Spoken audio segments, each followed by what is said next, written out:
explique. J'essaie de faire un PowerPoint rapidement. Alors, la question, c'est quelles sont les différentes formes de violence auxquelles sont confrontés les individus dans la société? Quels moyens d'action faut-il mettre en place pour les résolver? Alors, comme je disais là, je commençais par, pour se coucher, il faut d'abord s'asseoir. Pourquoi je vais parler de ça? Parce que quand nous parlons de violence, je veux le situer dans un contexte. La violence arrive à un moment donné, mais tout ne commence pas par la violence. Et comme on dit, quand le médecin ne fait pas le bon diagnostic, il aura du mal à préconiser le soin nécessaire. Et c'est comme ça que des fois, avoir la volonté de se battre contre quelque chose, c'est bien, mais savoir ce sur quoi, contre lequel on va se battre, c'est encore mieux parce que ça donne la force. Et donc, en partant de cette métaphore africaine, l'outil pour se coucher, il faut d'abord s'asseoir. Je m'en vais à vous présenter un schéma sur lequel on a travaillé pour voir dans quel contexte se crée la violence. La violence arrive à un moment particulier. Alors, je sais, j'essaie de... Alors, parce que je ne vois pas, je peux faire comme ça, c'est mieux. Et vous voyez, dans ce que je mets ici, nous avons comme un processus. Parce que la violence n'est jamais ex nihilo, elle arrive à un moment donné. Et ce moment donné-là, pour pouvoir lutter contre la violence, parce qu'on va parler de la prévention et de la lutte contre la violence, il faut anticiper, il faut savoir les signes déclencheurs. Nous partons de ce qu'on appelle des fois les tensions. J'ai un slide qui détaille un peu. Des tensions, on peut arriver au désaccord. Et du désaccord, on peut arriver à des conflits. Et vous savez qu'au niveau des conflits, nous avons plusieurs stades de conflits. Des conflits dits latents, des conflits déclarés, mais ce n'est pas tout. Et puis, il y a des conflits refoulés dont je n'ai pas parlé ici. Et vous avez d'autres catégories de conflits qui sont des conflits fonctionnels ou des conflits dysfonctionnels. Mais bon, ce n'est pas une formation vraiment sur les conflits. Et vient après la violence. Et nous mettons aussi que la violence naît souvent à l'ultime étape d'un conflit mal géré. Or, le conflit n'est pas toujours visible, comme la violence n'est pas visible. Mais nous savons ce processus-là. Ce qui fait que quand on est investi dans la chose, on prend le temps de regarder à quel moment on agit. Parce que des fois, quand on agit déjà au niveau de la tension, on évite que le conflit arrive. Quand on sait gérer les désaccords qui ne sont pas transformés en conflit, on peut éviter que la violence arrive. Et quand on est en mode de conflit, il faut apprendre à gérer le conflit.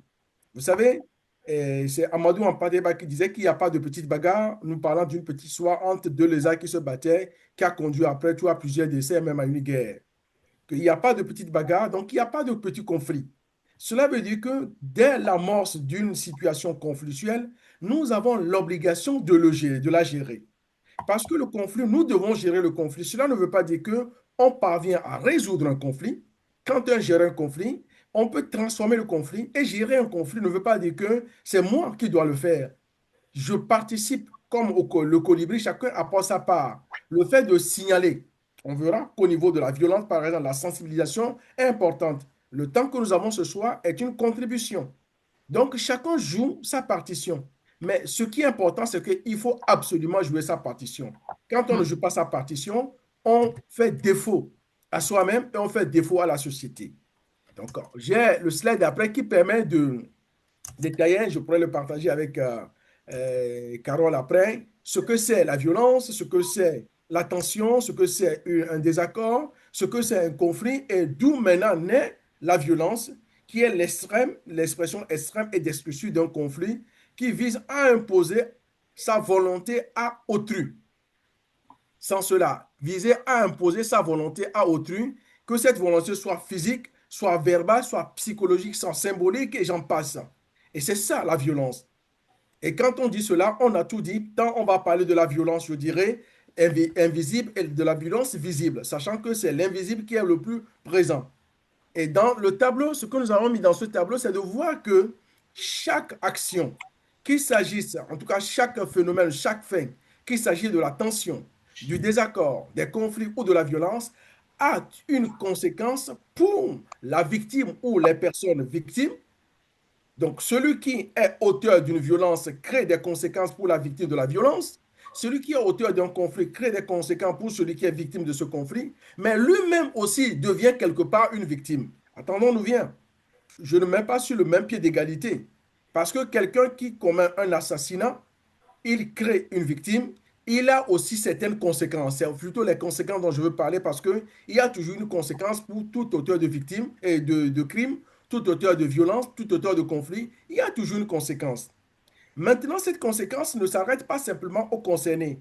La conséquence a aussi une incidence sur l'organisation dans laquelle vivent les personnes. Ça peut être l'organisation familiale, professionnelle ou même sociétale. Ça peut même être le pays. Donc, il est important de voir ces dimensions, ces implications qui nous permettent de décoder le début des choses et voir comment nous pouvons les juguler en termes donc de prévention et en termes donc de gestion. Alors, une fois que je dis ça, je me dis, bon, voilà, la violence, c'est quoi? Là, je prends dans les sagesses africaines, hein, là où la parole se tait, la violence prend racine. Là Tout où à la fait, parole se tait, la violence perd racine. tout Les à fait. Miélés, une ethnie au Gabon, ils ont souvent, il y a une phrase que j'aime bien chez les Miélés, ils disent Elombesika, de la discussion jaillit la lumière. Donc là où la lumière jaillit grâce à la discussion, la violence peut disparaître. Et on dit souvent que celui qui est faible, c'est lui qui frappe en premier. Quand on est fort, on ne frappe pas. On retient son coup. Quand on est fort, on ne fait pas de la violence sur quelqu'un qui est en apparence faible. Ce sont les faibles qui sont dans la violence. Ce sont les faibles qui frappent en premier. Donc cette passagère africaine est importante. Et ça nous amène à parler donc de la violence. On savons qu'elle n'est pas seulement un acte physique. Et ici, je dis, elle est souvent un déficit de parole, de reconnaissance et de lien social. Là, par exemple, je voulais vous parler, je crois que j'ai mis cet outil-là pour montrer quelques outils, la philosophie du lien, qu'on appelle le va-vient, parce que c'est le manque de parole, le déficit de parole, des gens qui n'arrivent pas à verbaliser. Quand on verbalise, cela veut dire qu'on est prêt à se soumettre à un désaccord. Donc, il faut gérer le désaccord, pas dans la violence. Et des fois, il n'y a même pas de désaccord, il y a des prédateurs qui se donnent à la violence. Donc, l'objectif ici, pour moi, c'est d'identifier quelques formes de violence visibles et invisibles et voir quelques clés pour les prévenir. Donc, c'est pourquoi je vais informer que je ne ferai pas un long exposé parce que nous avons des séances de formation aussi hein, qui vont avoir lieu par la suite et Carole pourrait donner des précisions. Mais il est important de partager, certains ici hein, qui travaillent ces questions ont ces éléments, que, comme je disais, pour se coucher, il faut d'abord s'asseoir. De quelle violence parle-t-on? La violence invisible, donc je fais une typologie des violences invisibles, des violences physiques, sexuelles, économiques, verbales, et j'en passe. Donc avec la manifestation, la violence manifeste et observable directement, c'est ça des violences invisibles, mais on les reconnaît, qui sont accompagnées par des signes matériels ou corporels. Mais la finalité de ces violences, c'est de dominer, de soumettre et parfois de détruire. Quand on soumet, on transforme la victime en objet et parfois on parvient à détruire la victime. Et pour ça, nous avons des exemples concrets que vous avez dans l'avant-dernière colonne. Des coups, des blessures, des mutilations, des viols, justement, violences sexuelles, des harcèlements sexuels. Un harcèlement est une violence sexuelle aussi. L'harcèlement sexuel, je veux dire. Il y a aussi d'autres formes d'harcèlement qu'on peut avoir. Et sur les questions économiques, mais aussi des violences verbales comme des insultes, des menaces, des intimidations publiques. Et donc, on s'aperçoit que toute cette forme de violence a des conséquences. Et ces conséquences-là sont les éléments sur lesquels il faut travailler parce que, en réalité, c'est parce qu'il y a conséquences. Sinon, on va se dire, mais pourquoi parle-t-on de violence? Pourquoi devrait-on traiter les violences? Parce qu'une violence n'est jamais anodine.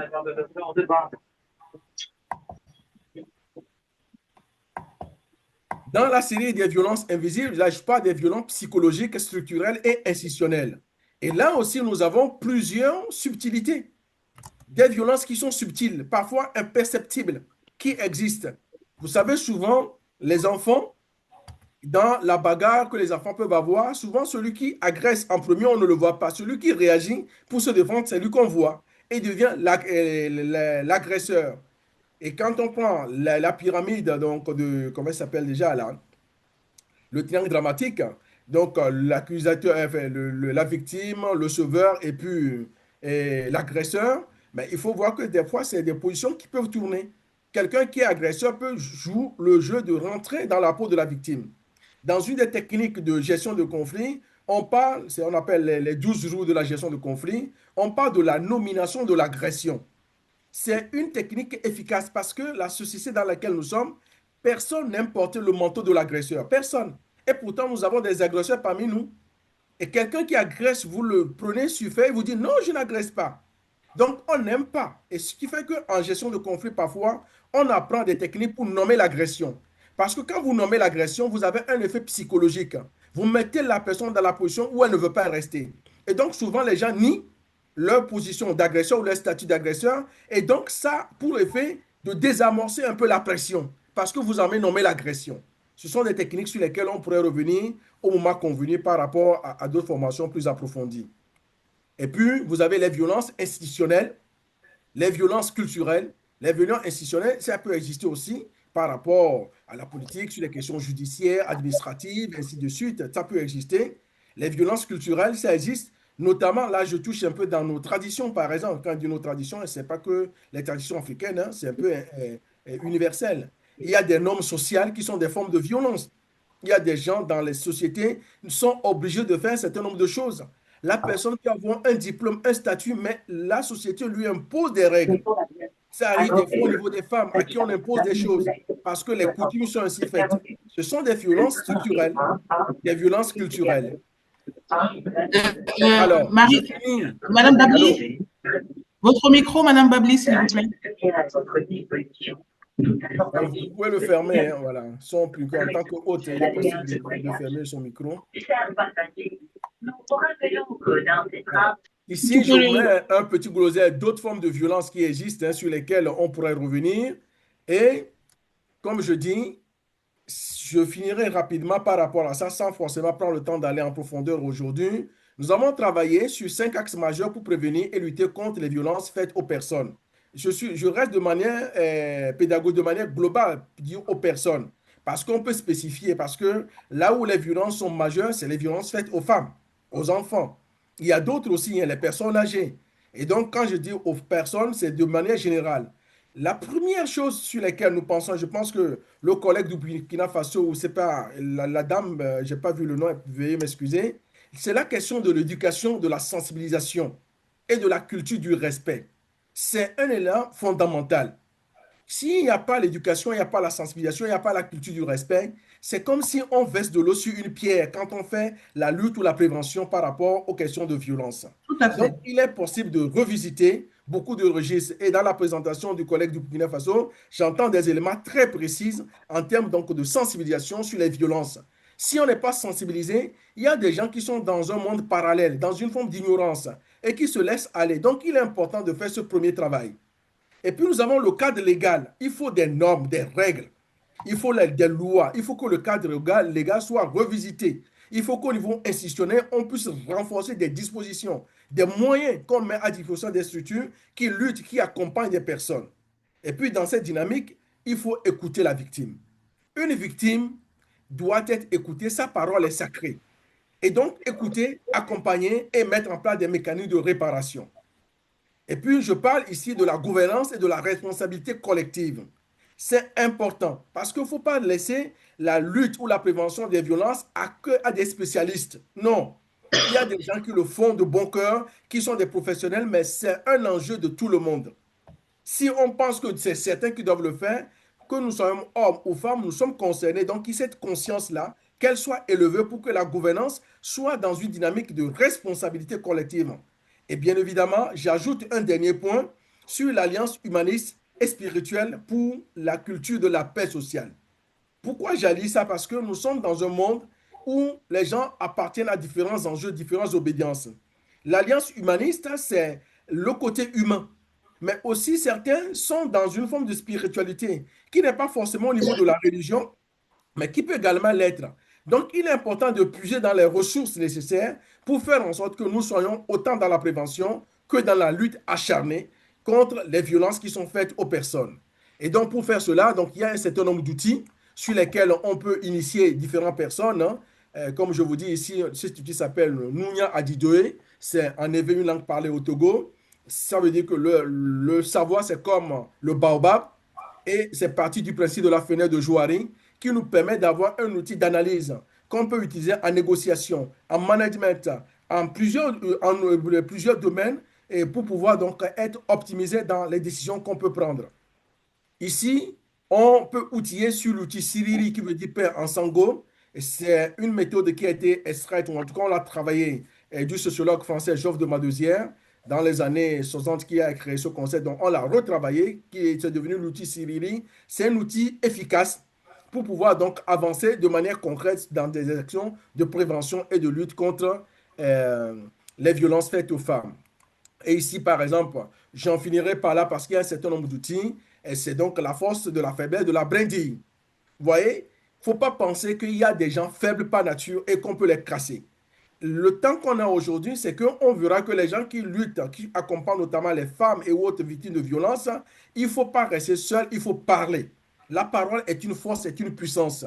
Et quand on voit dans la parabole, dans le principe de la brindille, une brindille seule, les gens qui connaissent la brindille parce qu'on connaît, quand vous prenez une brindille seule, vous la pliez comme ça, vous la cassez. Faites l'expérience, vous voyez. Mais quand vous prenez quatre brindilles, vous les mettez ensemble, vous ne pouvez plus les casser.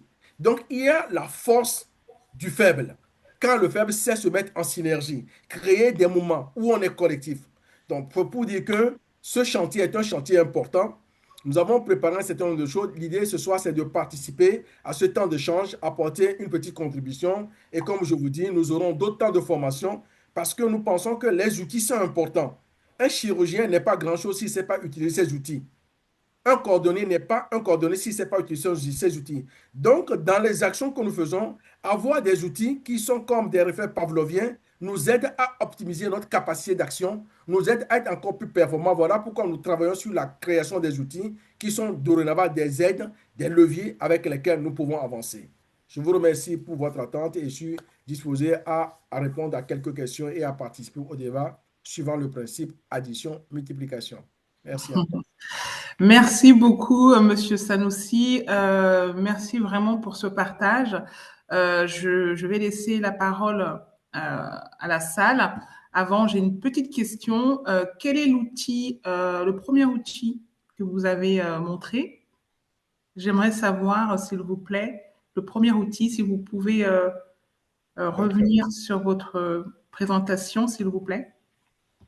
Celui-ci. Là, il n'apparaît pas encore. Alors, celui-ci. Oui, le premier.